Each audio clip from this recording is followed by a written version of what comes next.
So here we are with another guide from car.uk. This time we're going to be going through car maintenance tips, and in particular how to winterize your vehicle, I guess, for the upcoming season. What can you tell us, CarDoc? Right, what I'm going to do today is I just want to do a visual check of the engine bay and the cooling system and battery and alternator. Now, with the battery and the alternator, most of the batteries these days are actually sealed. If you've still got a slightly older vehicle with the battery with the tops that unscrew, if you can try and unscrew them, if they do need topping up, you top them up with distilled water, okay, which is the same water obviously that goes into the steam irons. Right. Also, you need to check the terminals. I know we've covered it before about the battery acid and how to neutralise the battery acid with warm water.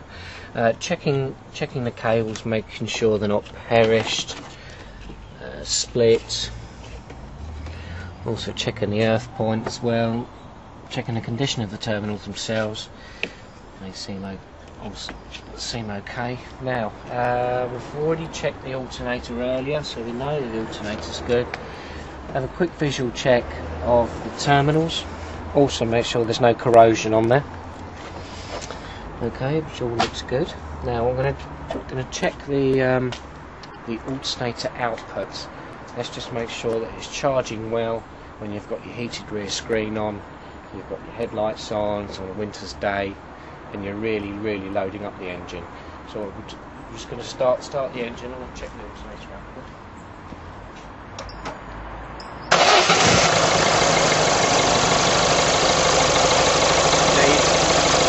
You don't need a very expensive piece of equipment. This multimeter, I think, only cost me about £20, and it's pretty comprehensive for these types of checks. Now, what I need to do is put it onto volts. Okay.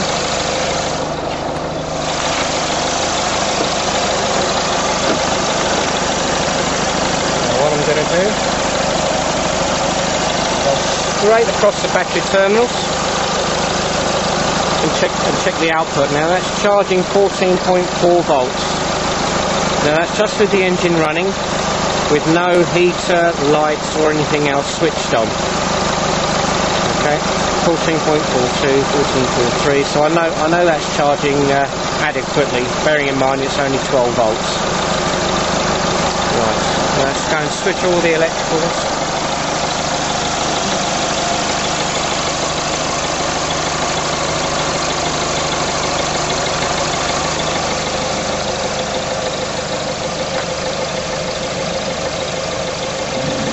So what we're doing is switching on all the electricals and doing a general check. The biggest consumption of power is going to be the heated rear screen, the heated door mirrors if you have them, and the heater blower motor itself. Obviously you don't want to switch the hazard lights on, otherwise you'll get an unstable voltage. Now you can see that the vehicle's still charging 14.2 volts with everything loaded, so you know that that's satisfactory. Basically you're looking from, it needs to charge slightly more than 12 volts. I think it's 12.2 volts to 14.4. That's basically round about, as long as it's not charging below 12 volts, you know the system, you know the system's good. Okay. Great. Okay. So that's checking how to winterize the vehicle. What other winterizing tips do we need, CarDoc?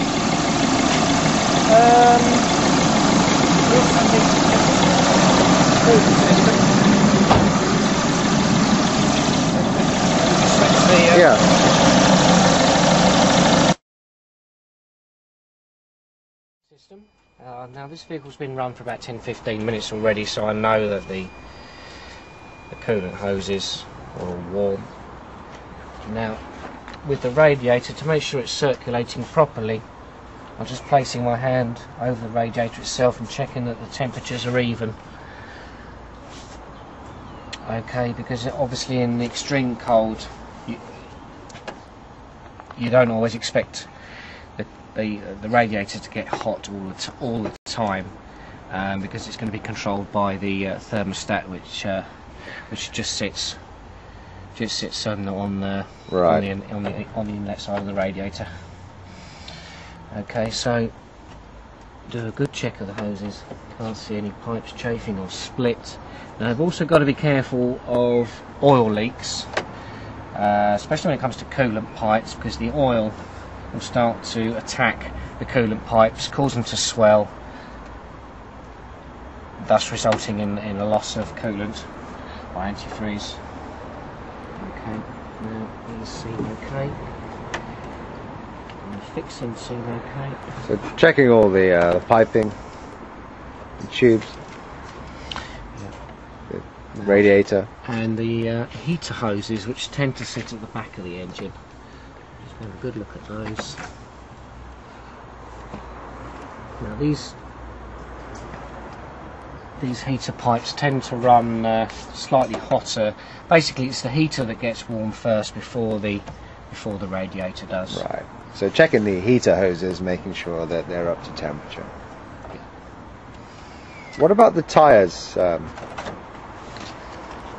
Well, what benefit would there be to winterising the tyres? Well, basically what we need to do again is a visual check. Ideally you need to jack the vehicle up, which I haven't got today, but we're also going to check the tread itself. Also going to check the tyre pressure. Now the tyre pressures are either going to be in your handbook or somewhere on the door shut, or somewhere within the vehicle. Now you should really check them at least once a week, especially this time of year.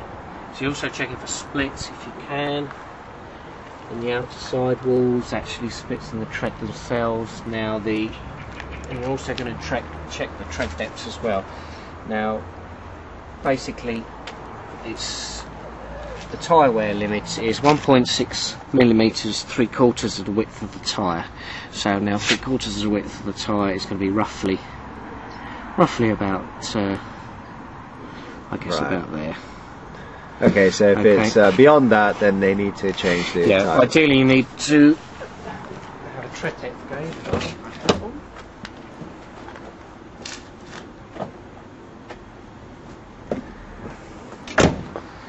Okay. Now you've also got, I can just point out here, you've got these tread wear bars. Okay, and that is an indication of how low the tyres are getting.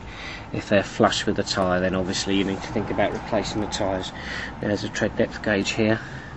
So what I need to do is I'm going to check the tyre in the middle, and that's down to 5 millimetres. Okay, and then I shall check the tyre on the edge. That is also at 5 millimetres, which indicates that my tyres are wearing fairly evenly. Okay. Okay, great.